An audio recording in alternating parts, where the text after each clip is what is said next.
Bienvenidos al tercer programa del ciclo de conferencias virtuales organizado por el Ministerio de Educación en relación con la ley universitaria. En esta oportunidad les acompañaremos Sandra Cabezas, abogada de la Dirección de Coordinación Universitaria, y quien habla, Sofía Prudencio Gamio, asesora del Ministerio. Estamos muy contentos de estar aquí y que nos puedan acompañar a través de esta transmisión. Asimismo, les queremos invitar a que formulen sus consultas por medio del chat. El tema que vamos a tratar en esta oportunidad está referido al régimen de los docentes, estudiantes y graduados de las universidades. Y para poder iniciar, creemos muy importante hacer una especie de recordatorio de lo que hemos visto en las sesiones pasadas y vamos a iniciar por eso con la siguiente presentación. En esta presentación lo que vamos a poder advertir con mayor claridad es el reconocimiento que hace la ley universitaria sobre el rol rector del Ministerio de Educación en relación con la calidad de la educación superior universitaria. Para esto puede ser sencillo utilizar el siguiente ejemplo. ¿Qué sucede si queremos llevar a nuestros sobrinos o a nuestros hijos al dentista? O si tenemos a nuestro padre enfermo y deseamos que sea atendido por un médico, o si tenemos alguna situación que tratar a nivel judicial y queremos los servicios de un abogado. Lo que debemos esperar es que estos profesionales estén en las condiciones de brindarnos el mejor servicio posible, y eso solo se podrá lograr si contamos con universidades que puedan brindar la educación de calidad que todos esperamos. Por esta razón es que ya hace algunos años el máximo intérprete de la Constitución, que es el Tribunal Constitucional, determinó que era sumamente importante y necesario que existiera un órgano que pudiera velar y salvaguardar la calidad de la educación universitaria. La ley universitaria introduce a este órgano, que es la Superintendencia Nacional de Educación Superior Universitaria, la SUNEDU, y que está adscrita al Ministerio de Educación. Si queremos ir un poquito más atrás en relación con el marco normativo, veremos que es la propia Constitución, en sus artículos 16 y 18, la que da cuenta de la necesidad de proteger la calidad de la educación universitaria, con el objetivo de que quienes egresen de las universidades puedan contribuir al desarrollo del país. Esta normatividad que inicia con la Constitución se extiende a través de la Ley Orgánica del Poder Ejecutivo, la Ley Orgánica del Ministerio de Educación y la Ley General de Educación, en las cuales ya se reconocía el rol rector del Ministerio para formular, dirigir, conducir la política de educación, recreación y deporte a nivel nacional. Entonces, todo este marco normativo, además de la interpretación del Tribunal Constitucional, sirve de base para que la nueva ley universitaria reconozca el rol rector del Ministerio de Educación como con el objetivo de que defina, dirija y articule la política de aseguramiento de la calidad de la educación superior universitaria, pueda formular normas y supervisar su cumplimiento, garantizando el derecho a que todos podamos tener una educación de calidad. Ahora, una preocupación muy grande que surgió en los últimos tiempos e inclusive durante el debate de la ley universitaria era qué sucede con la autonomía de las universidades. Se cuestionó mucho que la existencia de la SUNEDU pueda ser un obstáculo para que las universidades puedan conducirse como lo han venido haciendo.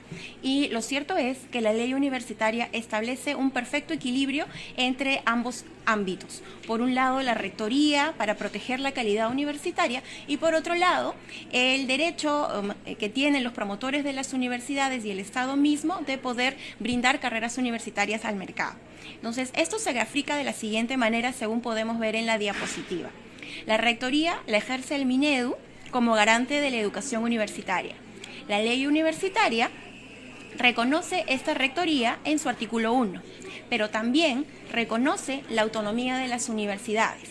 Pero hay que tener en cuenta que esta autonomía no es lo mismo que la autarquía, y por eso la ley universitaria también establece que las universidades ejercen su autonomía de conformidad con lo establecido en la Constitución, la presente ley y demás normativa aplicable.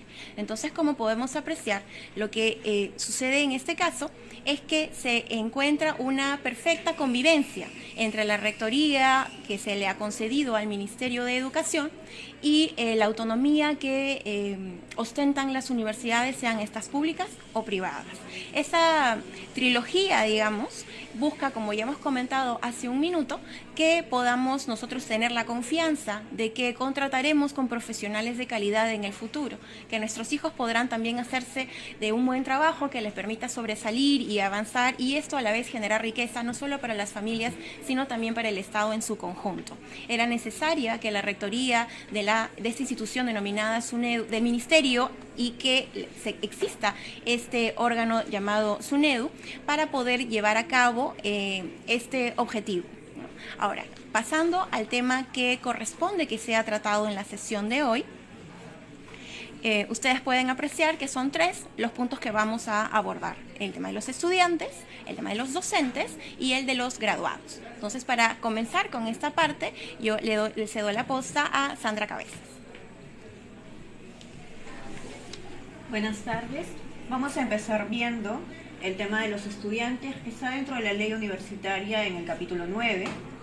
Y dentro de sus pantallas ustedes van a poder ir siguiéndome en relación a los temas que vamos a tratar de precisar, porque es importante que podamos ver dentro de la ley que los estudiantes tienen una participación muy importante dentro de la comunidad universitaria, y los estudiantes de pregrado, como lo define la norma, son estudiantes que tienen la condición de haber concluido el tema de la educación secundaria, que han aprobado un proceso de admisión a la universidad, quiere decir que por mérito están ingresando dentro de este claustro universitario, y que han alcanzado una vacante y se encuentran matriculados dentro de ella. Estas condiciones, que son las mismas condiciones que tenía la ley anterior, permiten de alguna manera entender qué es lo que de alguna forma se entiende por estudiante dentro de una universidad. En el caso del proceso de admisión, es interesante ver que la ley de alguna manera permite precisar que la admisión se realiza por un concurso público, una vez por ciclo y previa definición de plazas. El Tribunal Constitucional en este punto también señaló que era importante que los estudiantes pudieran acceder al tema de la universidad cubriendo ciertos niveles de garantía de calidad para efectos de que sus estudios puedan concluir también satisfactoriamente. Obviamente el concurso público consta, dice la ley, de un examen de conocimientos como proceso obligatorio y una evaluación de aptitudes y actitudes de forma opcional. La ley introduce este tema de obligatoriedad en el tema del examen de conocimientos, pero es cierto también que cada universidad, dentro de la autonomía universitaria y el ejercicio de este derecho, puede conducir el proceso de admisión y el régimen de matrícula conforme lo estime más conveniente. Obviamente, para el ingreso a la universidad, la ley precisa también que tienen que existir plazas vacantes y también un orden de mérito para efectos del ingreso.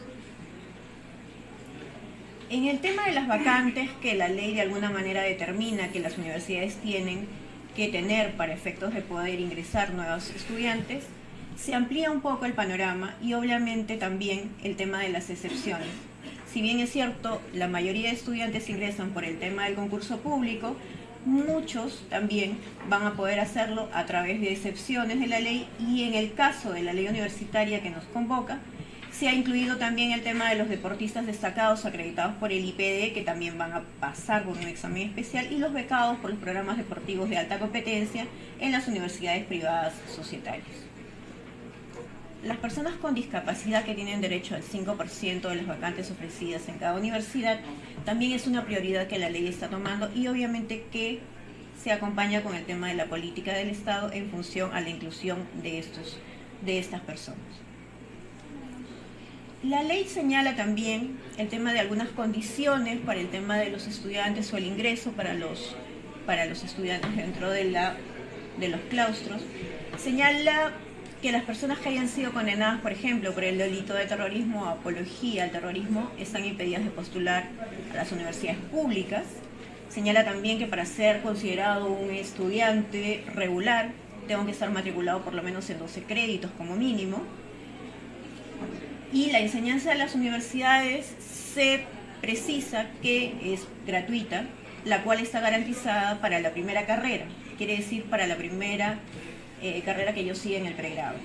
Esto tiene de alguna manera un correlato en el artículo 17 de la Constitución, en donde se habla que el tema de la enseñanza es gratuita, obviamente para el tema de las personas que accedan y que tengan un rendimiento académico que permita mantener esta condición, porque lo que se busca es que el acceso a las personas que quieran seguir estudios superiores puedan hacerlo y no dejar que esto simplemente sea solamente para un grupo.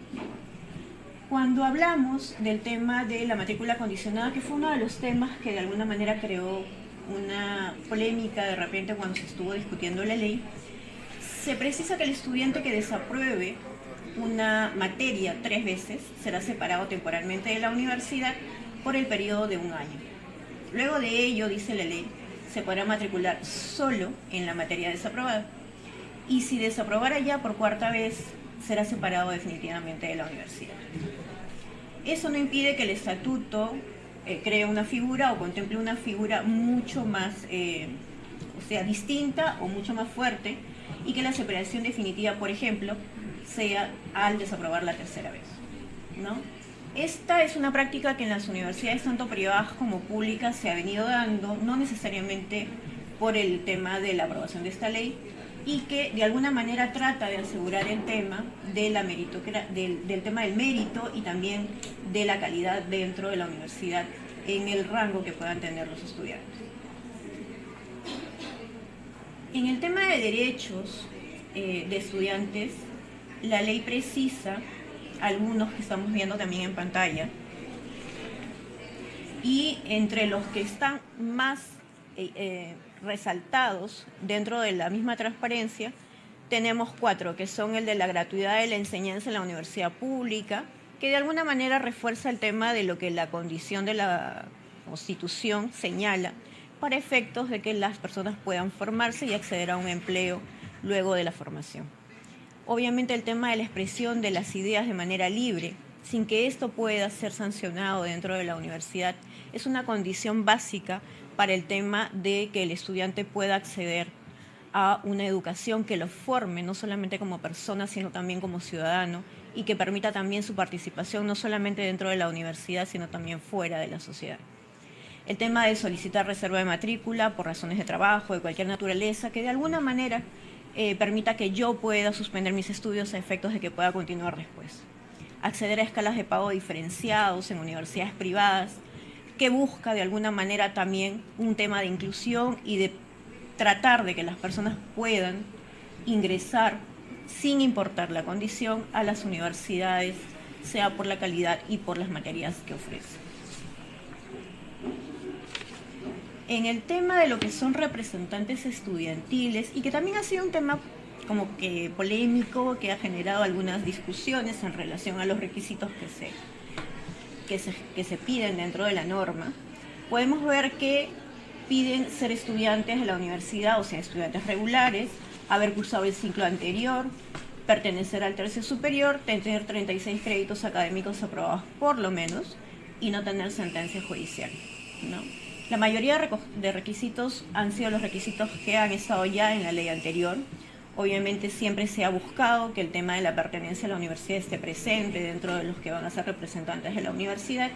Y también ahora, cuando se hace la precisión de que pertenezcan al tercio superior, lo que se busca un poco es que el estudiante que de alguna manera tiene una mayor participación dentro de la vida universitaria y que tiene también una condición de estudiante sobresaliente, pueda aportar también con sus conocimientos dentro de la representación estudiantil para efectos de mejorar también la calidad y tomar mejores decisiones de repente en el claustro y en las decisiones de la asamblea. La reelección inmediata, que también estaba prescrita dentro de la norma anterior, se mantiene para efectos de ir de alguna manera promoviendo que otras personas puedan participar. Obviamente el cargo de representante estudiantil no implica ninguna retribución económica o de cualquier índole, ¿no? Porque lo que se busca es dar una contribución y una participación política dentro de la universidad de los estudiantes, cargo que no tiene por qué ser retribuido porque no es un cargo ni administrativo dentro de la universidad. Ahora vamos a pasar un poco al capítulo 8, que habla sobre el tema de los docentes. Ya hemos concluido el tema de estudiantes y obviamente otra de las piezas fundamentales dentro de la comunidad universitaria es el tema de docentes. Los docentes como tenemos también dentro de la lámina, tienen varias funciones y una de las funciones inherentes dentro de la docencia es la investigación, el mejoramiento continuo de la enseñanza, la proyección social y la gestión universitaria. Dentro de la ley, en esta parte, se incluye el tema de proyección social y el de gestión universitaria como áreas de desempeño del docente que complementan el tema de la enseñanza y de la investigación. En las categorías, y esto un poco para concluir esta parte, tenemos las 3 categorías que también la ley anterior contemplaba, que es la categoría de ordinario, extraordinario y contratado. En el docente ordinario tenemos principales, asociados y auxiliares, que son las mismas categorías también que se están manteniendo. En el extraordinario tenemos a los eméritos, honorarios y similares dignidades. Se amplía un poco el escenario y, bueno, de alguna manera no está contemplado acá el tema del investigador y vamos a ver después por qué. Y en el tema de contratados se precisa también que son aquellos que prestan sus servicios por un plazo de tiempo determinado, tal y cual lo hacía la ley anterior. Pueden ejercer la docencia en cualquier nivel de la educación superior universitaria. Estamos hablando del tema de los docentes extraordinarios o eméritos, honorarios. Y obviamente este grupo de docentes no puede superar el 10% del número total de docentes que dictan en el semestre. Esto un poco para promover el tema de la carrera en lo que es la universidad pública, el tema de los profesores ordinarios, principales, asociados y auxiliares que puedan ingresar y que puedan formar este núcleo duro de docentes que manejan el tema de la universidad. Para concluir el tema de docentes, vamos a puntualizar los cambios que hemos estado viendo en esta nueva ley con respecto a los docentes. En el caso de la carrera docente, el tema de la meritocracia se hace mucho más marcado en la ley. Obviamente los requisitos para el tema de los nombramientos son mucho más claros. Para ser profesor de pregrado estamos pidiendo que se tenga el grado de maestro, y para el tema de los ascensos, el tema de la promoción, los requisitos son muy claros y se dice pues que el título profesional, la maestría o el doctorado, dependiendo del grado en el que uno va a dictar, concursando esto además con el tema de la trayectoria docente, el tema de la investigación, tanto por el ejercicio profesional, tanto para el auxiliar con 5 años de ejercicio, para el tema del asociado con 10 y para el tema del profesor principal con 15 años. El tema de la carrera docente se plantea como abierta porque si yo, por ejemplo, he sido docente en una universidad X, para efectos de postular, si es que ya concluí mi participación dentro de esta universidad primera, puedo postular, por ejemplo, al tema de ser un profesor asociado en la Universidad B, si es que cumplo con los requisitos que para efectos de ingresar al tema de un profesor principal ordinario los contemplo, ¿no? El tema de esa apertura es importante también porque se cuentan los años de experiencia tanto en una universidad como en otra. Y obviamente tampoco se cierra el tema para aquellos profesores que puedan querer postular, no necesariamente desde el tema de profesor auxiliar. En el tema de los regímenes de dedicación, sí tenemos, igual en el tema de los profesores ordinarios, la dedicación exclusiva, que son aquellos docentes que tienen como una única actividad remunerada la que prestan en la universidad. Aquellos profesores a tiempo completo que son aquellos que tienen una permanencia de 40 horas semanales, y en el tiempo parcial cuando es menor de esta jornada laboral. Lo que sí esta ley de alguna manera introduce es esta disposición que en toda universidad, en toda institución universitaria, sea privada o pública, por lo menos el 25% de docentes deben ser a tiempo completo. Un poco para poder ver este núcleo duro de docentes que de alguna manera esté presente dentro de la universidad, haciendo actividades de tutoría e investigación y que de alguna manera promuevan el tema de estas experiencias o estos deberes dentro de la universidad. Como decíamos, obviamente los niveles de exigencia, como también comentábamos, son mayores dentro de esta lógica de la ley universitaria. Obviamente para ser docente de pregrado, como ya lo dije, tengo que tener un grado de maestría. Quiere decir que he terminado la universidad, he sacado mi grado de bachiller, he podido ingresar al tema de la maestría y concluido y sustentado mi tesis, ¿no? Los docentes que actualmente están enseñando y que no cumplan con los requisitos pueden y tienen un periodo de adecuación de 5 años que contempla la norma para efectos de que ellos puedan adecuarse también a los requisitos y puedan ser considerados en la categoría correspondiente cuando esto pase. El tema del docente investigador, que era uno de los puntos que dijimos al principio, si bien no está dentro de los profesores que son extraordinarios, se entiende que el docente investigador puede ser un docente que tanto participe de la categoría de ordinario como de la categoría de extraordinario o pueda ser un profesor contratado. Lo que sí la ley de alguna manera determina es que se dedica a la generación de conocimientos e innovación a través de la investigación y obviamente se le designa por la excelencia académica que éste tiene, ¿no? Y bueno, tiene una evaluación desde el órgano competente. La ley también introduce este tema polémico, pero que de alguna manera pretende la promoción y la progresión dentro de la carrera, el tema de la edad máxima para ser docente de una universidad pública, ¿no? A diferencia de lo que se tenía en la ley anterior. Los docentes que dentro de una universidad pública tengan una edad mayor a la de 70 años pueden ejercer como profesores extraordinarios. El tema del apoyo en la docencia, estamos hablando de los jefes de práctica y de los ayudantes. El jefe de práctica, de acuerdo a lo que la ley está exigiendo, tiene que tener título profesional a diferencia de lo que antes solamente se exigía el bachillerato. Y bueno, los ayudantes pueden ser estudiantes y estar cursando los 2 últimos años de carrera y pertenecer al tercio superior. Lo importante de la norma es que dentro de la carrera se precisa mucho el tema de la meritocracia y obviamente el tema del concurso público dentro de la comunidad universitaria es parte también de esta razón de ser del ingreso dentro de la carrera. En cuanto a los deberes de los docentes, tenemos este tema de que tienen que estar siempre preocupados por estar generando conocimientos, por mejorar en su práctica y brindar la tutoría a los estudiantes para orientarlos en su desarrollo.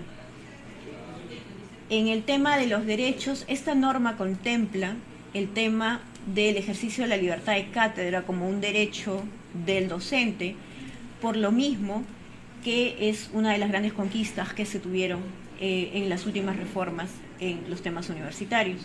Obviamente también uno de los derechos es el tema de elegir y ser elegido en las instancias de dirección institucional, la participación en proyectos de investigación, tener licencias con o sin goce de haber con reserva de plaza, o en gozar de las vacaciones pagadas, y obviamente derechos que en alguna medida han sido más desarrollados y mejor determinados dentro de la norma a diferencia de la anterior. En el caso de las remuneraciones, obviamente, hay una asignación adicional por productividad de acuerdo a las posibilidades económicas de cada universidad pública, que es interesante para efectos del tema de la producción y del trabajo de los docentes dentro de la universidad. Y obviamente el tema de la homologación de docentes con el tema de las remuneraciones de los magistrados judiciales se mantiene. Y obviamente también se precisa que los docentes de las universidades privadas se rigen por lo establecido en la presente ley y en el estatuto de su universidad.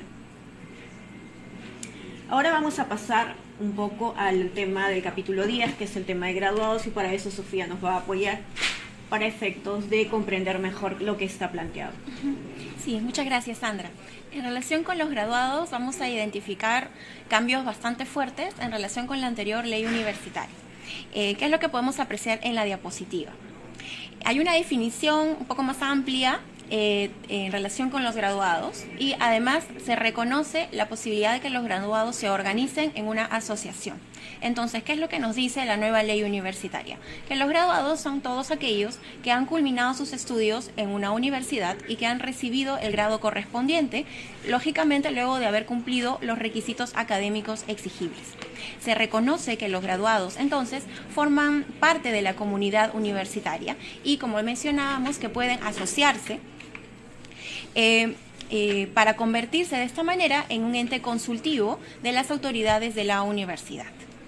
Asimismo, la ley universitaria tiene regulación expresa y bastante importante en relación con el rol que cumplen los representantes de la Asociación de Graduados en los órganos de gobierno de la universidad.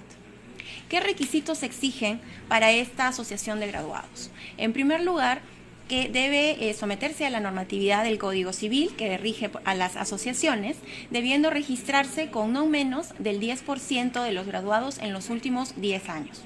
Estos graduados deben corresponder a por lo menos 3 facultades. Su creación debe ser oficializada además por resolución del Consejo Universitario y ratificada por la Asamblea Universitaria, con lo cual se le da, digamos, ya la posición, una situación formal que le va a permitir intervenir en la conducción de la universidad a través de los distintos órganos de gobierno. Además, esta asociación de graduados debe tener un estatuto y un reglamento de infracciones y sanciones, que son aprobados en la asamblea de creación de la propia asociación. Además, como le comentábamos, cómo es que interviene esta asociación en los órganos de gobierno a través de la voz y voto del presidente o representante de la asociación de graduados. Como si comparamos con la anterior ley universitaria, veremos que no se hablaba de una asociación, sino en general los graduados, y que estos participaban en los órganos de gobierno, pero al no indicarse cómo se hacía, quedaba que cada estatuto así lo estableciera, y esto podía generar desorden al momento de la participación y toma de decisiones. ¿Qué más podemos comentar sobre los graduados? Que la directiva de los graduados de esta asociación debe estar conformada por 7 miembros, como habíamos comentado, provenientes de al menos 3 facultades. Ninguno de estos miembros puede desempeñar la docencia u otro cargo dentro de la universidad y que además debe tener una duración de 2 años. No hay reelección inmediata ni rotación entre los cargos. Estas medidas son necesarias con el objetivo de poder garantizar el equilibrio de poderes dentro de los órganos de gobierno de la universidad. Finalmente, podemos comentar un poco sobre las funciones de la Asociación de Graduados. Por un lado, tenemos el tema de estrechar los vínculos de confraternidad entre los graduados, fomentar una relación permanente entre los graduados y la universidad. ¿Esto en qué nos puede beneficiar?, se preguntarán ustedes. Bueno, pues lo que podemos comentar al respecto es que en estos tiempos sabemos ya que es sumamente relevante los contactos profesionales que se pueden tener. Si una universidad se encarga, promueve que sus graduados estén en una relación permanente con ella, se puede utilizar de mucha mejor manera, por ejemplo, las bases de datos para colocación de personal, las recomendaciones profesionales para que una persona pueda migrar de un trabajo a otro. También se puede participar, conseguir referencias para poder participar de proyectos, no solamente de investigación, sino de otra naturaleza. Entonces, desde ese punto de vista, es bastante positivo que esta ley universitaria recoja la figura de la Asociación de Graduados con miras a que se estrechen estos lazos entre los propios graduados y entre los graduados y la universidad. Asimismo, esta asociación de graduados debe buscar la promoción y organización de actividades científicas, culturales, profesionales y sociales, lógicamente con el objetivo también de que haya una mejora continua en el desarrollo profesional de cada uno de sus integrantes. Y también tiene como finalidad, como función, la Asociación de Graduados, contribuir con la búsqueda de fondos y apoyo a la universidad. Aquellos que egresaron de una universidad pueden sentirse también muy motivados a poder colaborar de repente como retribución con la educación que han recibido. Aquí lógicamente también tiene mucho que decir la propia universidad, que se preocupe a través de reglas de calidad, a través de herramientas que generen este vínculo entre el estudiante y la universidad, para que luego, una vez egresados los graduados, puedan sentir este lazo con su alma mater y querer apoyarla, no solamente desde el punto de vista económico, sino también desde el punto de vista del respaldo para eventos o campañas de otra naturaleza. En este marco también resulta muy importante el rol que cumplen los graduados cuando se trata de apoyar a estudiantes de escasos recursos económicos que desean presentarse a alguna universidad. Conocemos el caso de varias universidades que ofrecen becas que son financiadas por graduados, que, como les comentaba hace unos momentos, como especie de retribución, deciden colaborar con su alma mater, ayudando, favoreciendo a estudiantes de menores recursos. Entonces, esto es lo que hemos podido comentar hasta el momento en relación con estudiantes, profesores y graduados en la ley universitaria. Antes de pasar a las preguntas, queremos dejarlos con este mensaje que ha sido una constante en el ciclo de conferencias organizado por el Ministerio de Educación. La ley universitaria tiene por objetivo velar porque la educación universitaria de nuestros jóvenes sea una que ostente la mejor calidad posible. Para eso es que se reconoce el rol rector del Ministerio de Educación, que debe salvaguardar porque esta calidad, porque las políticas de aseguramiento de calidad aspiren a este objetivo, y por esa razón también se crea la SUNEDU, con la finalidad de que primero participe de los procesos de licenciamiento de universidades, velando porque las condiciones mínimas o básicas de calidad se cumplan, y luego ya en el devenir de la vida universitaria pueda hacer la supervisión que la ley establece y, de ser el caso, adoptar las medidas correctivas para que finalmente los estudiantes, la comunidad universitaria en general y la sociedad puedan recibir profesionales de la mejor calidad posible. Entonces comenzaremos a poder atender las consultas que ustedes amablemente nos han estado formulando a través del chat. Sí, tenemos, por ejemplo, Sofía, un comentario de Cecilia de Lima, y nos dice: los docentes contratados en una universidad privada también tienen que cumplir el requisito de la maestría. Obviamente, cuando hablamos de que los requisitos que pone la ley para poder enseñar en pregrado, no se hace distinción, se dice que para enseñar un docente en una universidad dentro de un curso de pregrado tiene que tener como mínimo el grado de maestro, ¿no? Y obviamente esa situación, tanto para la categoría de ordinario contratado o extraordinario incluso, tiene que ser conjugado con estos requisitos que se piden dentro del artículo 82. Sí, también tenemos el siguiente comentario que está vinculado con el tema de las remuneraciones. Lo que se nos consulta es si se mantendrán las remuneraciones como estaban o si mejorarán como parte de la reforma, y específicamente se nos solicita comentarios sobre los beneficios vinculados a los jueces de primera instancia. Como comentó Sandra durante la presentación, la ley universitaria reconoce el derecho de homologación de las remuneraciones de los docentes a los de la carrera judicial.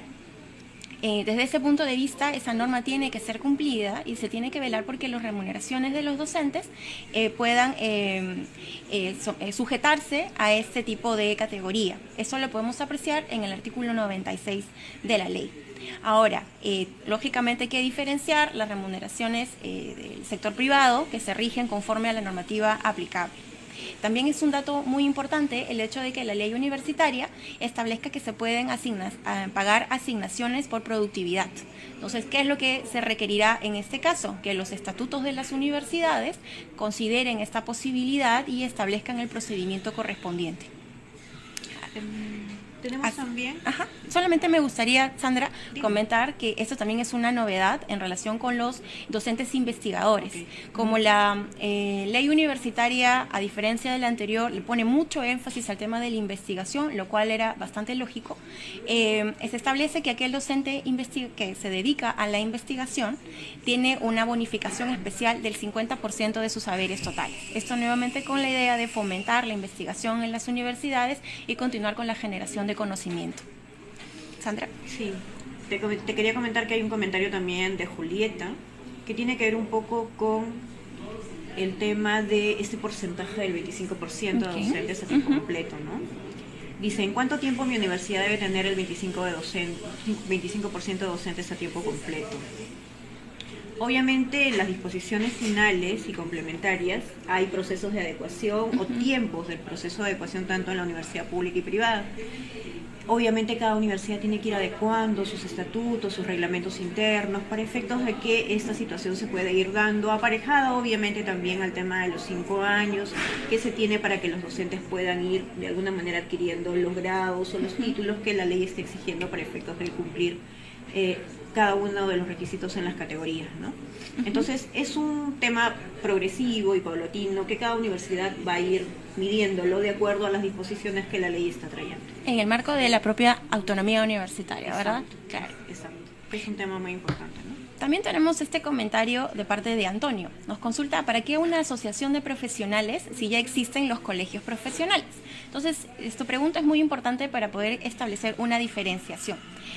Lo que regula la ley universitaria es la asociación de graduados, no asociación de profesionales, sino por su naturaleza de egresados de una determinada universidad. Entonces, por ejemplo, en el caso de, digamos, una universidad muy reconocida, la Universidad de San Marcos, los graduados de la Universidad de San Marcos podrían tener su asociación de graduados que luego pueda votar como parte de la toma de decisiones de sus órganos de gobierno, de acuerdo con lo que establece la nueva ley universitaria. Esto porque son graduados de esa casa de estudios, en el ejemplo. Pero es muy distinta la figura de los colegios profesionales que conglomeran a los profesionales que constituyen un gremio, como puede ser el Colegio de Abogados de Lima, como puede ser el Colegio de Ingenieros del Perú. Entonces son organizaciones completamente diferentes que tienen finalidades distintas, además. Entonces eso no se debe confundir. La ley universitaria no regula a los colegios profesionales, cada colegio tiene su propia regulación y su propio objetivo. La ley universitaria solamente regula a la asociación de graduados como parte de la comunidad universitaria que va a poder opinar y votar en los órganos de gobierno con miras a que las decisiones que se puedan tomar recojan el parecer de estos graduados que ya están afuera, que ya han tenido la experiencia universitaria y que están viviendo, digamos, ahora el resultado de los años de estudio en sus respectivos centros de trabajo, y que esa experiencia luego se pueda trasladar en una mejor regulación al interior de la universidad. Sí, tenemos un comentario también de Alberto Campos. Alberto tiene una preocupación en relación al tema de la gratuidad de la enseñanza. Él nos dice: si la universidad pública es gratuita, ¿qué pasa si en la mía cobran? ¿Dónde lo denuncio o lo reclamo? Creo que acá hay que hacer dos distinciones. La primera es el tema de la gratuidad en el pago de lo que vienen a ser las pensiones, y que obviamente en una universidad pública no lo vas a hacer, pero en una universidad privada sí, para efectos de continuar tus estudios. Pero lo que sí, dentro de una universidad pública, lo que se hacen son pagos de tasas para efectos de que de alguna manera se puedan cumplir los servicios que dentro de la universidad te brindan, lo que no quiere decir que estás abonando por el tema de las pensiones, ¿no? Entonces, esa distinción hay que hacerla, y en todo caso, si hay algún tipo de violación en relación a este tema, como Sofía también nos comentó, el ente rector, obviamente que es el ministerio, en coordinación también con la Superintendencia Nacional de Educación Superior, que de alguna manera se está organizando en el ejercicio de sus competencias, ¿no? Van a poder velar por estos temas, y sobre todo la Superintendencia, que es la entidad que se ha creado para efectos de fiscalización y para efectos de que de alguna manera se puedan salvaguardar los derechos y se pueda cumplir las obligaciones que están dentro de la ley. Sí, efectivamente. De acuerdo con lo que establece la ley universitaria, el reglamento de organización y funciones de la SUNEDU debe ser aprobado en unos meses más, y allí podremos apreciar ya esta estructura que va a darle forma a las funciones que están establecidas en la ley, y bueno, que poco a poco pueda decantar en la práctica el ejercicio de la función fiscalizadora que la ley le atribuye. Tenemos otro comentario en relación con la edad de los docentes. Por ejemplo, acá se plantea que una persona tiene 59 años, pero no cuenta con maestría ni experiencia profesional, y si es posible que en esas condiciones pueda seguir la carrera docente. Entonces aquí podemos diferenciar dos cosas, ¿no? Seguir carrera docente puede significar que yo quiera estudiar para ser profesor, o también puede suponer que yo sea ya profesor y deseo enseñar en una universidad. Entonces, con relación a lo primero, bueno, definitivamente no hay limitación para el tema del estudio, ¿verdad? Allí solamente debo poder pasar el examen de admisión para poder seguir cualquier carrera, ¿no? Esa es la regla general que ya comentó Sandra durante la presentación. Además, hay otros requisitos que ya ustedes también han escuchado, pero que no guardan relación con los que se plantean en este comentario. Ahora, en relación con el hecho de poder, siendo profesor, poder dictar clases en una universidad, sí es importante ver que si vemos el artículo 83 de la ley universitaria, se establecen ciertos parámetros para poder ocupar categorías como profesores dentro de la universidad. Entonces, tenemos 3 categorías: profesores auxiliares, profesores asociados y profesores principales, y para cada uno existen determinados requisitos.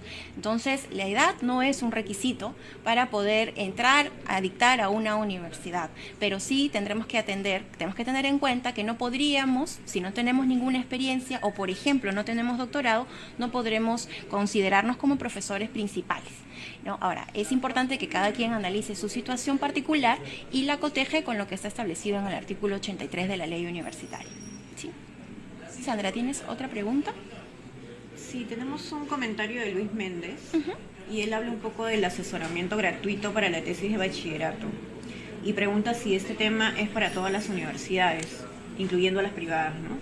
Entonces, el artículo 100 un poco nos señala en el punto 13 que el tema del asesoramiento, elaboración y sustentación de tesis para el grado de bachiller por una sola vez, sin distinguir entre públicas o privadas, es gratuito, ¿no? Entonces, obviamente, acá no existe distinción en el tema de la clase de universidad a la que se refiere, y se entendería que también estaría incluido el tema de la privada, ¿no?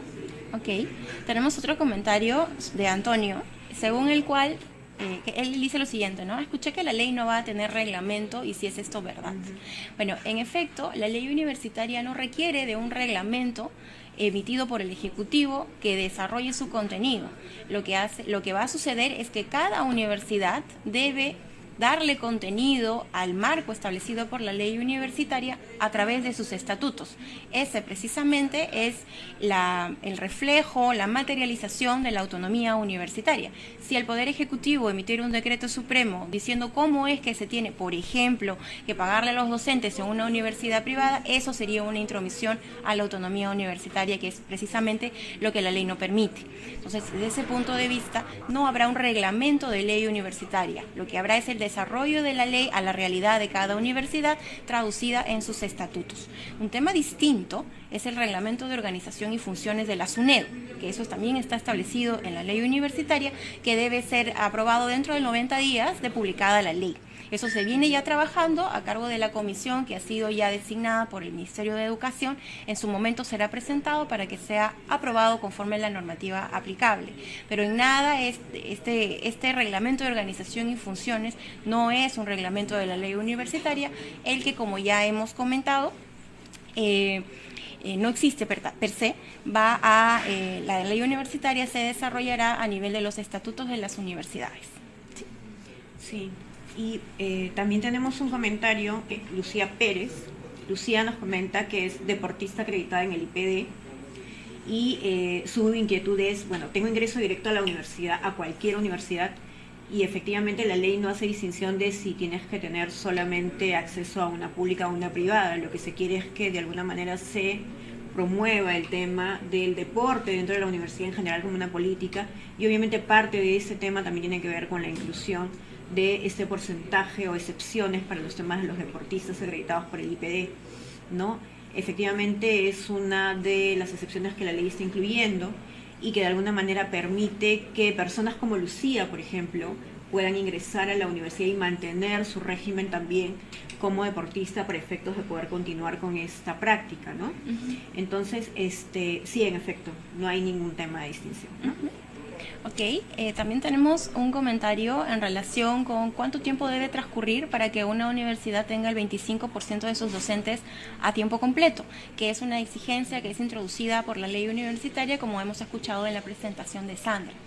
Bueno, aquí es importante recordar que cuando se da la ley universitaria se establece que se da el inicio a un proceso de adecuación, tanto en las universidades públicas como en las universidades privadas. En el caso de las universidades públicas hay una reglamentación específica, en el caso de las universidades privadas, estas deberán adoptar las acciones que sean pertinentes. Entonces, considerando ese proceso de adecuación, los estatutos renovados, reformulados de estas universidades que se sujeten a la nueva ley universitaria, será lo que determine el tiempo para que los docentes a tiempo completo se encuentren como mínimo en este porcentaje del 25%. Ahora, también se comentó mucho en el momento del debate por qué era necesario establecer este requisito, digamos, ¿no?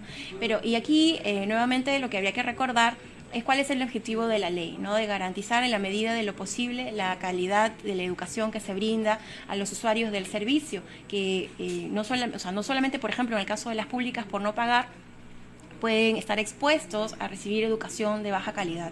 Entonces, esto de alguna manera se puede garantizar contando con determinado número de profesores que estén vinculados a tiempo completo con la universidad, enseñando las 40 horas que establece la ley. Entonces, esto permite que también haya una estabilidad en el staff de profesores que brindan el servicio educativo hacia los educandos. Sí, perfectamente. Ahora, Polán Ferro también nos escribe y nos dice: tengo 3 años de ejercicio en la docencia y tengo solo 4 años de ejercicio profesional. ¿Cómo me afecta de los 5 años de ejercicio profesional? ¿Debo dejar la universidad y esperar cumplir los 5 años? Como Sofía también nos comentó dentro de la exposición y lo que hemos venido conversando, hay un plazo de adecuación para que las universidades puedan ir de alguna manera adecuándose a los temas propios de la ley, y en la misma medida también hay un plazo para que los docentes de las universidades, tanto públicas como privadas, se puedan adecuar a los requisitos que la ley está contemplando.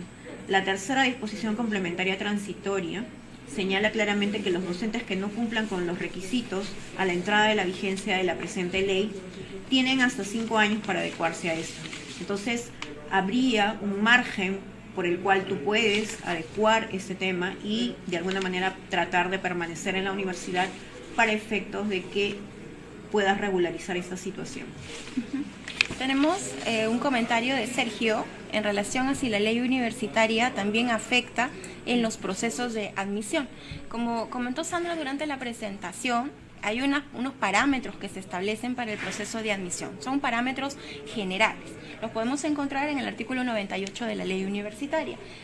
Como comentó Sandra, decíamos, debe realizar un concurso público previa definición de plazas y máximo una vez por ciclo, y la prueba principalmente, o sea, mejor dicho, de manera obligatoria debe ser de conocimientos y de manera opcional puede incluir evaluación de aptitudes y actitudes. Entonces, estos son los parámetros generales que ofrece la ley universitaria.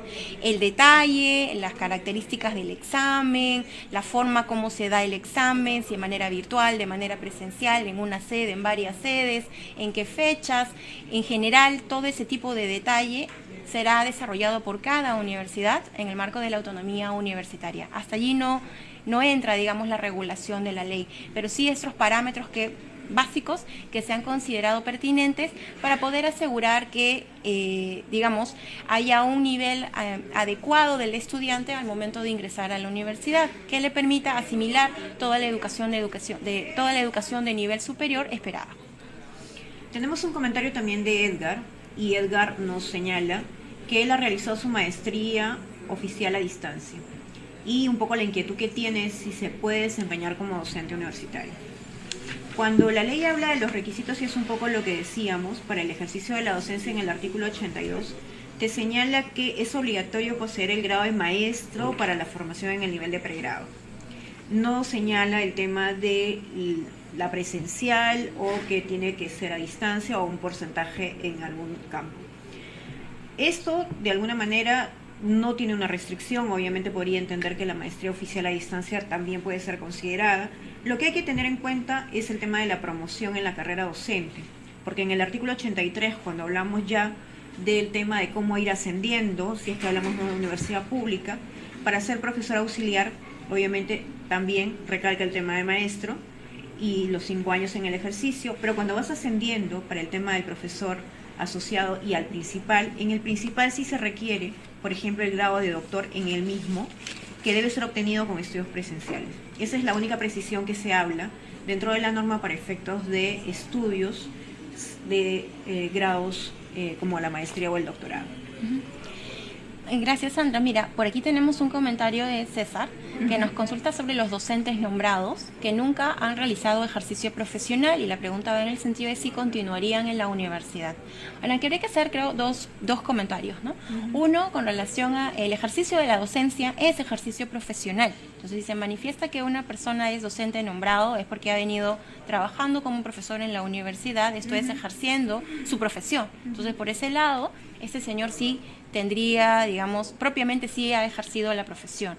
Ahora, sentido de que de repente no sea suficiente para una promoción o para la categoría en la que él se encuentra, es importante recordar lo que establece la tercera disposición complementaria final de la ley universitaria, en el sentido de que los docentes cuentan con 5 años para poder reunir los requisitos que la ley exige y poder adecuarse, ¿no? Si transcurrido este plazo ya no ha sido posible que el docente alcance o cumpla los requisitos que están establecidos en la ley según las categorías establecidas, o se van a quedar en la categoría en la que están, o tal vez sea necesario ya que se retiren de la universidad. Pero digamos, no debemos olvidar que existe este plazo de 5 años y como se comentó también en alguna otra de las sesiones, sería muy importante que las universidades también fomenten, apoyen a sus docentes con algunas facilidades, con algunos programas quizás que les permitan acceder la mejor manera posible a estas condiciones que les permitan mantenerse dentro del escalafón universitario, ¿no? Sí. También tenemos un comentario desde Puno y agradecemos también el tema de que a nivel nacional puedan preocuparse por este tema que es tan importante para todos. Y nos comentan, por ejemplo, sobre cuáles son los requisitos que deben cumplir las universidades consideradas piloto para la ley. Dentro de la ley no hacemos una distinción o no se hace una distinción entre lo que son universidades piloto o universidades institucionalizadas o en general categorías diferentes a las universidades públicas, privadas o extranjeras. Lo que sí hay un programa dentro de las disposiciones complementarias que hablan sobre el fortalecimiento institucional para la calidad de la universidad pública, y eso tiene que ver un poco con lo que comentaba Sofía por el tema del nivel y el tema de la calidad educativa que se trata de priorizar y de garantizar con este tema de la ley universitaria y la rectoría del ministerio. Obviamente, respetando la autonomía universitaria, se ha programado un plazo de 180 días para que las universidades nacionales que se señalan a continuación, y hay una lista de 12 universidades con las cuales se va a iniciar este tema, puedan aprobar un programa de fortalecimiento que de alguna manera desde una visión de revisión interna y de la propia universidad con una autoevaluación puedan de alguna manera servir como instrumento para que se puedan asignar mayores recursos presupuestales y dentro de esto mejorar el tema de la calidad de la universidad pública. Obviamente ese programa de fortalecimiento no está solamente diseñado para 12 universidades, sino que es un programa que va a ser de alguna manera progresivo y que de alguna manera también se va a dar para todas las universidades públicas que tenemos, ¿no? Sí, hace un momento comentamos acerca de los docentes que están nombrados y aparentemente hay un detalle adicional, ¿no? Se trataría del caso de aquellos docentes que han sido nombrados luego de egresar sin haber ejercido formalmente su profesión. Entonces, bueno, aquí aparentemente es una situación bastante particular, porque, digamos, el ideal es que haya cumplimiento de determinados requisitos para que los docentes en las mejores condiciones puedan brindar el servicio educativo. Si eso no ha sido así, igual, reiteramos, tenemos el plazo de 5 años para que las personas para que estos docentes puedan hacerse de los requisitos necesarios para poder acceder a alguna categoría. Si eso no es posible por la naturaleza del requisito, bueno, definitivamente el docente tendrá que evaluar un poco los ajustes que se tienen que hacer en la carrera. Aquí es importante considerar, tenemos que enfrentar siempre el tema viendo varias variables, ¿no? La comunidad universitaria no es solamente docentes o solamente estudiantes o solamente promotores. La comunidad universitaria la constituyen estos 3 grupos y además no debemos perder de vista a los que estamos afuera esperando los servicios de estos grupos. Entonces, que en conjunto nos van a brindar. Entonces, desde ese punto de vista, intentando encontrar el equilibrio, que la ley universitaria establece estos parámetros de alguna manera básicos para poder garantizar que quien egrese de una universidad pueda brindar servicio de calidad. Entonces, por esa razón es que hay requisitos mínimos para las distintas categorías docentes. Si un profesor lamentablemente no los puede cumplir en el periodo de 5 años, eso no significa que más adelante no pueda hacerse de ellos y luego volver a la carrera universitaria propiamente dicha, ¿no? Tenemos el comentario de Luis Francisco Bailón Toledo en relación a si afecta a las universidades católicas el tema de docentes, teniendo en cuenta la disposición modificatoria sexta. Esta sexta disposición hace referencia a que las universidades católicas se sujetan a sus estatutos, que deben seguir las normas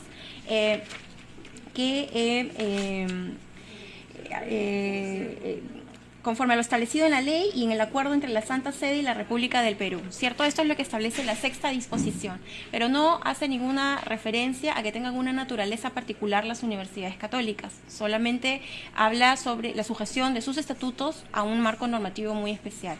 Desde ese punto de vista, la regulación referida a los docentes les resulta igualmente aplicables que como a cualquier otra universidad privada. Entonces, desde ese punto de vista, deberá adecuar su situación, sea la contratación, el nombramiento, la permanencia de sus docentes, de acuerdo al marco que establece la ley universitaria. Hay otro comentario en el que nos preguntan por el tema de los requisitos para enseñar. Y nos dicen que ella es una profesora que tiene maestría en docencia universitaria y actualmente está estudiando doctorado en psicología. Trabaja como docente en una universidad y en esa universidad le está indicando que es necesario tener maestría en la carrera, quiere decir en psicología. Ella pregunta si debe hacer otra maestría en psicología para efectos de poder continuar. La ley en el artículo 82, como lo hemos venido diciendo, lo que señala es que para ejercer la docencia se requiere el grado de maestro para la formación de pregrado.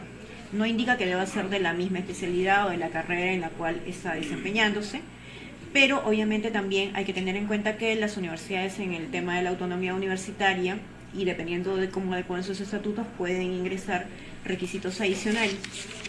Pero la ley lo mínimo que pide es que tengas una maestría, nada más, ¿no? Tenemos también, Sandra, el comentario de Rosa relativo al tema de tesis para la obtención del bachiller y opción del curso de actualización. Nos consulta hasta cuándo sería permitido, ya que hay estudiantes y egresados de la universidad desarrollando dichos procesos antes de la aprobación de la ley. Aquí hay que hacer un comentario en relación con lo que establece la 13ª disposición complementaria transitoria de la ley universitaria. Esta disposición establece una excepción, un tratamiento excepcional a aquellos estudiantes que a la entrada en vigencia de la ley, es decir, el 10 de julio de este año, se encuentren matriculados en la universidad. Entonces, si un estudiante, una persona está matriculada en la universidad y ya está viendo de culminar la carrera, no se le va a aplicar la exigencia, por ejemplo, del trabajo de investigación para poder optar por el bachillerato. Sin embargo, si la persona ya no está matriculada en la universidad, no está protegida por esta excepción y deberá sujetarse a los requisitos que establezca ya la normativa, que establece la normativa para poder optar por los grados académicos. Aquí hay un punto importante, es que si la universidad está acreditada, puede considerar, por ejemplo, para el caso del título, otros mecanismos, además de la sustentación o el examen de suficiencia profesional, ¿no? Entonces depende mucho de la universidad, de cuánto quiera fomentar este tipo de mecanismos adicionales, que pueda luego participar de un proceso de acreditación, de modo tal que pueda ofrecer a sus alumnos o egresados este tipo de alternativas para optar por los distintos grados. Pero aquí la pregunta, lo que debemos tener completamente claro es que la condición para que no se nos aplique los requisitos para optar por los distintos grados es que nos encontremos matriculados como estudiantes al momento de la dación de la ley. Como es una regla que marca una excepción, de acuerdo con lo que establece el marco jurídico, se le debe aplicar de manera restrictiva. Por esa razón hay que ser muy cuidadoso al momento de ver si el supuesto es aplicable o no. También tenemos un comentario de Antonio, y Antonio nos pregunta si se pueden homologar estudios online hechos en el extranjero. Aquí, revisando un poco la ley, hay que tener en cuenta que la Superintendencia Nacional de Educación Universitaria, que ha sido creada en el capítulo 2 de la ley universitaria, en el artículo 15 establece que una de sus funciones va a ser establecer los criterios técnicos para la convalidación y o revalidación de estudios, grados y títulos obtenidos en otros países. Ese ente que se ha creado es el que de alguna manera va a determinar estos criterios para el tema de las homologaciones. Sí, Sandra, mira, estoy también encontrando otros comentarios bastante interesantes. Sí, bastante similares, bastante parecidos. había un tema sobre que muchas docentes tienen maestrías en el extranjero, pero que no se apresuraron a hacer la homologación. Ahora sí lo requieren, están las normas que ya ha dispuesto el cierre de la ANR, entonces consultan quién brindaría este servicio, ¿no? Entonces, a quien corresponde efectivamente brindar este servicio es a la SUNEDU, que establecerá los criterios técnicos para la convalidación o revalidación de los estudios, grados y títulos obtenidos en otros países. Como comentamos hace unos momentos también, el reglamento de organización y funciones de la SUNEDU está en plena elaboración. Existe un plazo de 90 días a partir de la dación de la ley para que se publique este reglamento de organización y funciones, y ahí podremos ya tomar un conocimiento más cercano de qué órganos son los que específicamente se encargarán de esta función y, a partir de otros documentos de gestión de la SUNEDU, cuál es el procedimiento que tiene que seguir. Pero lo cierto es que no se debe perjudicar el servicio que se le brinda a la ciudadanía, cosa de la cual está encargándose de velar el Ministerio de Educación. Sí, bueno, acá también hay otro comentario en donde dice: me ofrecieron horarios flexibles, entiendo yo que eso es en una universidad, para efectos de poder estudiar y trabajar. Y ahora resulta que son horarios fijos, ¿no? Obviamente hay derechos que se tienen como consumidor. El tema educativo también está incluido dentro de esos temas de protección. Y obviamente si tú tienes una oferta que la universidad te coloca y en función a esos horarios es que tú te matriculas y obviamente accedes a una vacante dentro de la universidad, estos no pueden ser cambiados o contemplados de manera diferente porque está afectando tus derechos, ¿no? Obviamente la SUNEDU también, y hoy comentando un poco las funciones que va a tener, va a poder supervisar la prestación del servicio educativo y de la calidad, y obviamente coordinar con los entes competentes para efectos de ver esos derechos, que en resumen el tema de Indecopi obviamente hace muchos años viene de alguna manera protegiendo. Si tienen problemas en ese sentido por efectos de cambios o algunos horarios que no son respetados a efectos de que puedan continuar, sería conveniente que puedan hacer sus denuncias también en las oficinas correspondientes del Indecopi.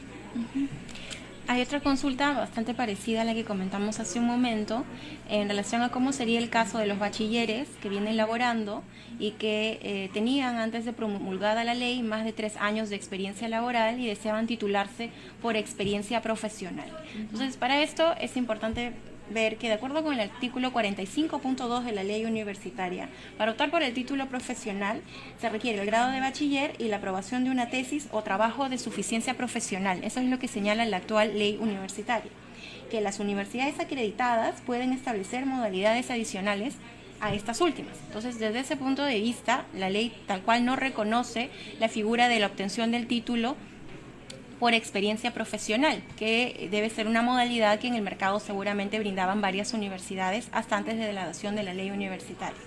Esta opción no está cerrada, ¿no? Definitivamente, sino que ya corresponderá que la universidad que decida tenerla como una forma de brindar un mejor servicio hacia sus egresados, acceda a los procedimientos de acreditación del Sistema Nacional de Certificación y Acreditación de Calidad, el CINEACI, ¿no? Este es la forma como la acreditación es el mecanismo a través del cual una universidad va a poder ofrecer, entre otras cosas, beneficios como este hacia el mercado.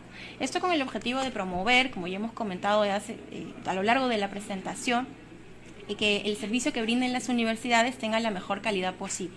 Con la SUNEDU se marca un primer piso, digamos, con el cumplimiento de condiciones básicas de calidad, pero no nos podemos quedar ahí, siempre debemos aspirar a la excelencia, y eso que muchas universidades realizan por propio interés, la norma ahora lo recoge y lo promueve, y la forma de promoverlo es a través de la acreditación.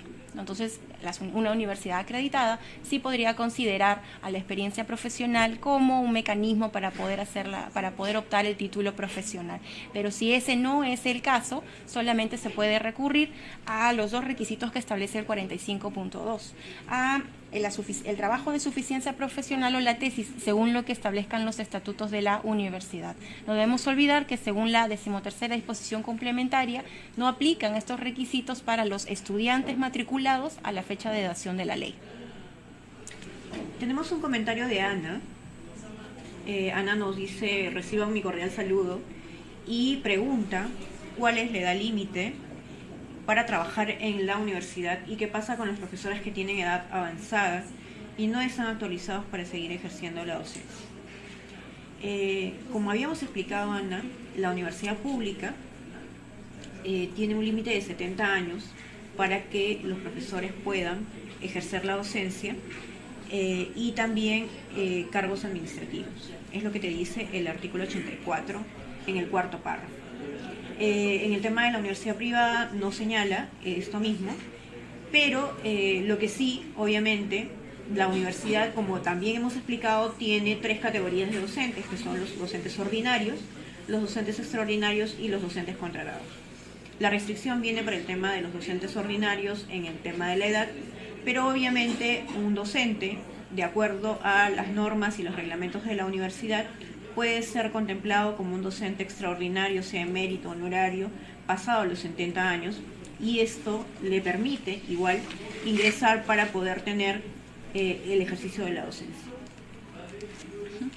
Luego tenemos el siguiente comentario de Javier, referido al caso que las autoridades universitarias fueron elegidas antes de la vigencia de la nueva ley universitaria. Lo que vamos encontrando ya, estimados cibernautas, son consultas vinculadas con temas varios relativos a la ley universitaria, muchos de los cuales están relacionados con las 2 sesiones anteriores de este ciclo de conferencias. Entonces, vamos a proceder también a comentar un poco al respecto. Como comentábamos, Javier nos plantea el caso de las autoridades universitarias que fueron elegidas antes de la vigencia de la nueva ley y consulta si la elección de nuevas autoridades se puede llevar a cabo en el plazo de 3 o más años antes de que concluya el periodo de mandato. Entonces, al respecto, lo que se puede comentar es que hay que atenernos a lo establecido en la primera disposición complementaria transitoria, que establece el proceso de adecuación de las universidades a la nueva ley universitaria. De acuerdo con este procedimiento, es necesario que se adecúen los instrumentos de gestión de las universidades y la elección de las autoridades, por lo que no es necesario esperar a que concluyan los mandatos de las anteriores autoridades.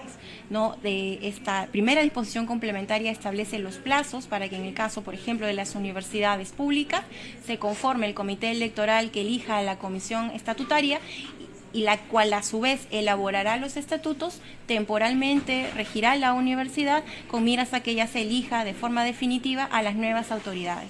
El objetivo es que esto se desarrolle de la manera más pronta posible para garantizar la estabilidad de la gestión de la universidad y que se brinde nuevamente, como decíamos, el mejor servicio posible a los estudiantes. Tenemos también un comentario de Juan Miguel que un poco preocupado nos señala que en la universidad en la que él está hay cursos que son muy difíciles y que son pocos los que pasan a la primera este curso y muchos van hasta por 4ª vez, ¿no? La ley dice que nos van a votar, dice Juan Miguel, y esto para él es desconocer la realidad de los estudiantes que trabajan, ¿no? Como comentábamos, Juan Miguel, el artículo 102 establece que la desaprobación de una misma materia por 3 veces da lugar a que un estudiante sea separado de la universidad temporalmente por 1 año. Y luego de ese año, lo que se busca es que pueda reinsertarse efectivamente, y por eso la norma señala que se va a matricular solamente en esa materia. ¿Para qué? Para efectos de que pueda profundizar y que pueda pasar este curso para poder continuar sus estudios. Un poco la ley sí creo que se pone en el supuesto más bien de aquellas personas que pueden tener alguna dificultad y da la facilidad para efectos de que pueda reinsertarse. Obviamente esta es una disposición que la norma da, pero la universidad, como también hemos comentado, por el ejercicio de la autonomía, puede de alguna manera inclusive ser un poco más restrictiva que esta ley que da una posibilidad adicional al tema de la 3ª vez, ¿no? Uh-huh. Sí, es un tema efectivamente que es consultado mucho también al Ministerio. Uh-huh. Tenemos el siguiente comentario de Carlos, que nos solicita explicar si la ley tiene algo en contra de la formación virtual, porque no queda muy claro, nos indica las disposiciones del artículo 47 de la ley. 50% en pregrado, no a distancia totalmente, y doctorado íntegramente presencial. Entonces, lo primero que es importante aclarar es que la ley universitaria no tiene absolutamente nada en contra de la enseñanza a distancia. Por el contrario, reconoce el primer párrafo del artículo 47 que las universidades pueden desarrollar programas de educación a distancia basados en entornos virtuales de aprendizaje. Entonces, la ley universitaria reconoce esta metodología de enseñanza como válida y será asumida por las universidades que así lo consideren pertinente, donde lo regularán en sus estatutos. Ahora, sí hay algunas restricciones en cuanto al uso de esta metodología. Por ejemplo, el primer caso es en pregrado. En pregrado, como se establece expresamente, solamente el 50% de la enseñanza se podría realizar de manera presencial. La diferencia, o sea, ese es lo máximo que se puede admitir desde el punto de como enseñanza virtual.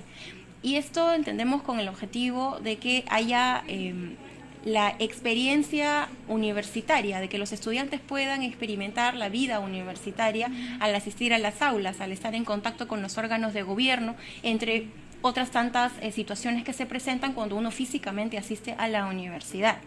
Definitivamente no se podía desconocer la situación de aquellas personas que se encuentran quizás a grandes distancias de la universidad más cercana, y por esa razón se reconoce la educación virtual. Pero como decíamos, el caso de pregrado es particular y por eso no puede exceder de 50% la enseñanza virtual. En el caso del posgrado no hay un porcentaje, pero lo que sí establece la norma es que no puede ser exclusivamente virtual. Entonces podríamos llevar un curso de posgrado al 80% virtual y 20% presencial. El porcentaje exacto lo determinará la universidad en los estatutos. Pero nuevamente aquí la idea, como se advierte de la ley, es que los estudiantes accedan a experimentar la vida en comunidad universitaria, que también forma parte de la enseñanza que deben proveer las universidades. Anita Robles nos señala que ella ha leído la ley y que en el artículo 114 de esta norma señalan que las universidades en zona de pobreza pueden recibir fondos del Estado para hacer proyectos sociales. ¿Estos cuándo se va a aplicar? Obviamente la ley está vigente desde el 10 de julio. La implementación es progresiva. Hemos comentado también que hay un programa de fortalecimiento de las universidades públicas, y las universidades privadas, desde la vigencia de la ley, tienen 90 días para adecuar también sus estatutos en lo que les corresponda de la ley universitaria. Y obviamente las universidades públicas también, por la primera disposición, están implementando progresivamente el tema de la conformación de asambleas estatutarias para poder rehacer sus estatutos y sus reglamentos para poder adecuarse a las disposiciones. Como la misma ley lo da en cada una de sus disposiciones, la aplicación es progresiva y la implementación obviamente también. Y el hecho de que la ley está priorizando el tema de que efectivamente en zonas de pobreza haya esta posibilidad de acceder a fondos públicos, es una política que el Estado va a ir implementando poco a poco. Estamos en la implementación de la SUNEDU, que es la Superintendencia Nacional de Educación Superior, y a la par estamos haciendo varias implementaciones en relación al tema, y todo esto va a ser algo paulatino, pero que obviamente, si la ley lo ha prescrito, da un marco de referencia para efectos de la inclusión y para mayores posibilidades también para acceder a estos temas. Muchas gracias, Sandra. Mira, también hay una pregunta aquí muy interesante en relación con la investigación. Se consulta si en todas las universidades debe haber docentes investigadores. Para esto es importante comenzar señalando que la ley universitaria establece como uno de los fines de la universidad realizar y promover la investigación científica, tecnológica y humanística, la creación intelectual y artística. Entonces, la propia ley reconoce que es una de las tareas que las universidades deben ejecutar, desarrollar la investigación. ¿Cómo es que se puede desarrollar la investigación? Cuando revisamos el artículo 31 de la ley universitaria, encontramos que en el caso, por ejemplo, de las universidades públicas, es obligatorio que exista al menos un instituto de investigación que incluya a una o más unidades de investigación. Entonces, la ley universitaria da el marco y en el caso de las universidades públicas exige que exista un instituto de investigación para poder cumplir con esta finalidad que tienen las universidades de realizar investigación. Y esto supone generación del conocimiento que luego pueda ser utilizado por la comunidad universitaria y además por el resto de la ciudadanía. No entra en detalle de cuántos docentes investigadores deben haber, eso lo determinará cada universidad según la intensidad que le quiera dar al trabajo de su instituto de investigación o de su área de investigación. Aquí cabe anotar que si cuando se lleven a cabo estos proyectos, los docentes abocados a la investigación tienen esta bonificación de 50% adicional que comentó Sandra durante la presentación. Entonces es un aliciente para que cada vez más docentes se puedan dedicar al tema de la investigación y generación de conocimiento. Sí, efectivamente. El tema de la promoción en la investigación es un tema fundamental dentro de la norma y las categorías de docentes, incluso comentábamos también en la exposición, para complementar un poco el tema de la investigación que hablábamos, el docente investigador ahora puede ser tanto un profesor ordinario como un extraordinario como un contratado. Y para un poco complementar esto, hay una pregunta en la cual nos señalan ¿cuál sería la diferencia entre docentes ordinarios y contratados académicamente hablando? Los docentes ordinarios, que estamos hablando de principales, asociados y auxiliares, son los docentes que prácticamente hacen la carrera docente en la universidad. Son docentes que progresivamente van siendo nombrados y dentro de la categoría auxiliar con 5 años de experiencia profesional y obviamente después van acumulando experiencia y van siendo promovidos de acuerdo a una evaluación que se hace por el término de la meritocracia en relación tanto a su trayectoria académica como de investigación y publicación. Dentro de esa lógica, el tema del profesor contratado, tal y como lo define la norma, son profesores que están de alguna manera accediendo a la universidad para efectos de enseñar, sea en cualquiera de los niveles, tanto de pregrado como de posgrado. Obviamente ellos no participan del tema de la carrera docente, pero obviamente si ellos quieren, podrían, teniendo las condiciones y las características que señala la norma, postular para poder ingresar dentro de la carrera docente. No, académicamente no hay ninguna diferencia y obviamente para enseñar en pregrado, así sea yo profesor contratado, tengo que tener el grado de maestro para enseñar y si quiero ser un jefe de práctica, bueno, voy a tener que tener el título profesional. Sí, son bastante interesantes los cambios que en materia docente trae la ley universitaria, pero como habíamos conversado hace un momento, con el objetivo de poder tener un equilibrio que permita que todas las variables involucradas en la calidad de la educación se junten para poder obtener los mejores resultados posibles. A continuación tenemos el comentario de Ana, que nos consulta qué sucede con las universidades particulares que no pasan los requisitos de ley, qué sucederá con los alumnos que estudian y culminan, cómo podrían graduarse. Aquí es muy importante que tengamos en consideración que la situación que actualmente viven las universidades ha venido desarrollándose durante un periodo de tiempo bastante largo. Entonces, la reforma no se va a realizar de la noche a la mañana. El primer paso es la adopción de la ley universitaria, pero viene todo un proceso de implementación de esta ley que tiene como hito la formalización, la estructuración y entrada en funciones de la superintendencia, de la SUNEDU. Entonces, la SUNEDU establecerá cuáles son las condiciones básicas para que toda universidad debe cumplir para entrar al mercado o para continuar funcionando. Y lógicamente las reglas tienen que estar claras y tienen que ser conocidas y debe haber un tiempo para que la universidad pueda acondicionarse y adecuarse, porque se es consciente de que estos actores estaban funcionando respecto de unas reglas. Las reglas han cambiado y el cambio no puede ser brusco o radical. También lo que está detrás de esto es que no se puede interrumpir el servicio educativo que se brinda afectando innecesariamente o arbitrariamente a los estudiantes. Entonces, desde ese punto de vista, las universidades conocerán las reglas que deben cumplir, existirá el procedimiento para que éstas puedan adecuarse y si solo si esa adecuación no se produce, es que ya vendrán las consecuencias. Ahora, ¿de qué consecuencias estamos hablando? Va a haber consecuencias de distinto tipo, y estas consecuencias se podrán apreciar en el reglamento de infracciones y sanciones que la SUNEDU, que guiará el accionar de la SUNEDU. En este reglamento podremos identificar qué conductas no son adecuadas y pueden ser pasibles de una sanción de distintos tipos, desde una multa hasta el hecho de que se suspenda el servicio educativo en esa universidad. Pero eso también va a ser de público conocimiento, y solamente si es que luego de conocidas estas causales y de cumplidas las condiciones que están establecidas en este reglamento, una universidad no las acata, entonces es el momento en el que se apliquen las distintas consecuencias. Entonces, Ana, no debes preocuparte en el sentido de que las universidades van a cambiar de la noche a la mañana o que se va a ver perjudicado el servicio. Definitivamente va a haber un periodo de transición, pero también es importante mencionar que los alumnos también somos los primeros llamados a exigir que las universidades cumplan con las condiciones básicas de calidad, ¿no? Exacto. Ahora, hay un comentario también de Felipe.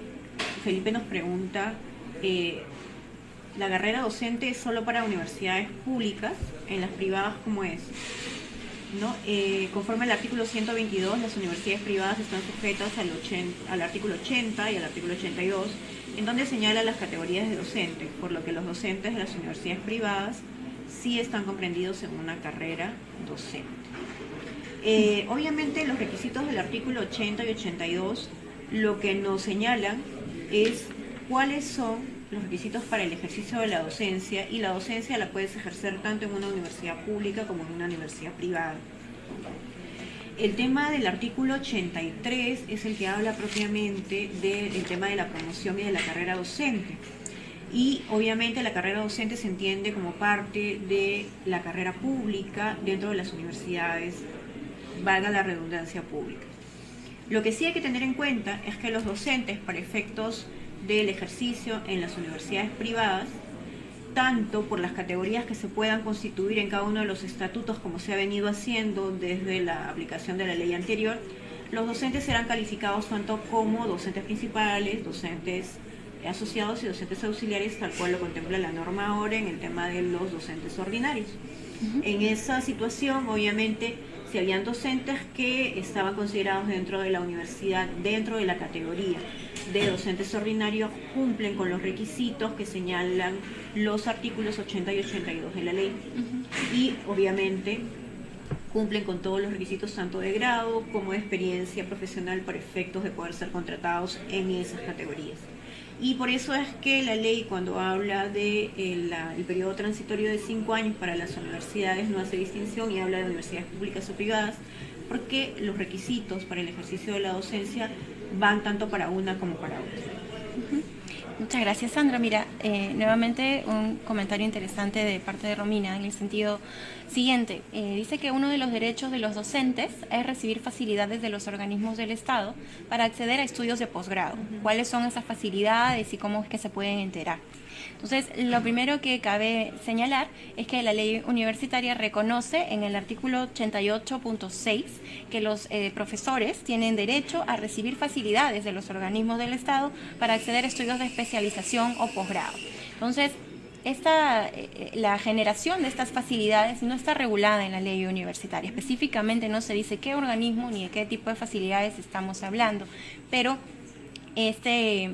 esta obligación el Estado ya la ha venido desarrollando, y particularmente, por ejemplo, en el sector educación se tiene la experiencia a través de Pronavec, con becas que se ofrecen para los profesores para mejorar la calidad docente. Es cuestión de que se ingrese, por ejemplo, a la página web de Pronavec a revisar qué tipo de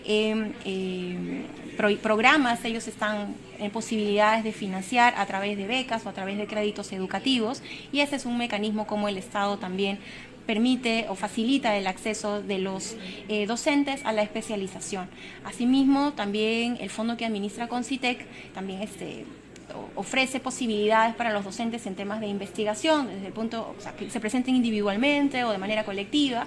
Es cuestión de estar en permanente revisión de lo que Concitec ofrece, conocer las bases del proceso y, bueno, ver la posibilidad de cumplir los requisitos que allí se han establecido. El artículo 88.6 es amplio, entonces el Estado de distintas maneras puede promover el acceso de los docentes, y ya les hemos comentado un par, ¿no?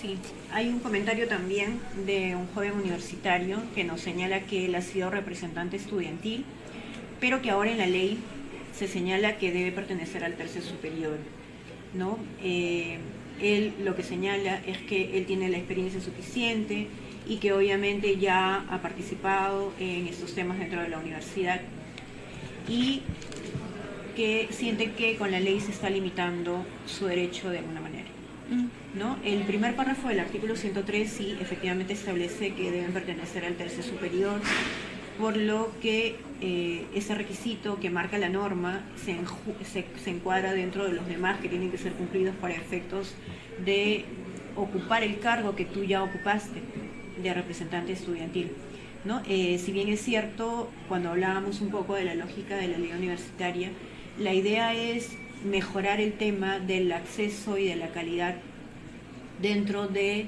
no solamente los temas académicos o de promoción o de los requisitos que deban tener los docentes para el tema del ejercicio, sino que también obviamente estaban preocupados por el tema del gobierno y del tema de cómo la universidad se va desarrollando dentro. Y la ley, tal y como lo permite por aplicación del artículo 18 de la Constitución, si bien es cierto la autonomía universitaria se ejerce dentro de los límites que establece la Constitución y la ley. Tenemos ahora, Sandra, un comentario de Vanessa. Nos consulta si solo se puede ingresar a partir de la ley, si solo se puede ingresar a la universidad mediante examen o si todavía se puede tener las opciones de selección de talento u otras modalidades.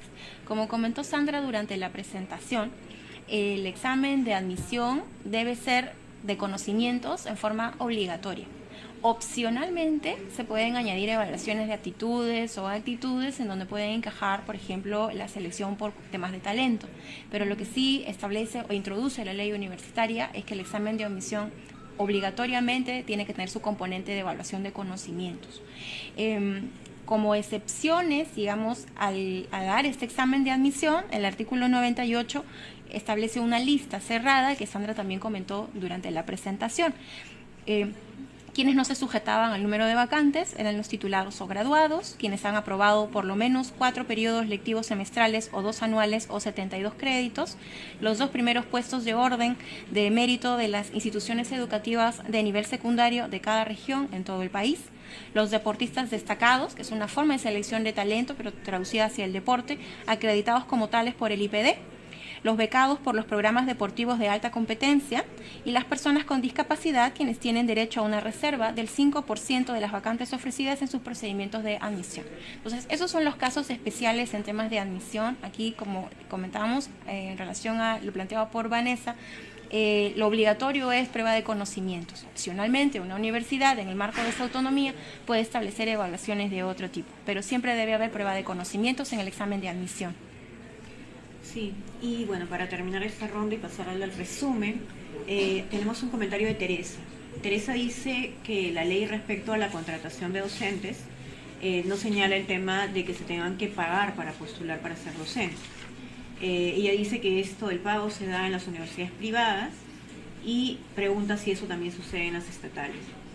El tema de la carrera docente o de la meritocracia, que era lo que comentábamos dentro del artículo 83 de la ley, señala que el ingreso a la carrera se hace por concurso y que también obviamente el tema del ascenso o de la progresión dentro de la carrera obedece a un tema de meritocracia, ¿no? Entonces no estamos hablando de que de alguna manera se tenga que pagar para poder postular o para ser docente.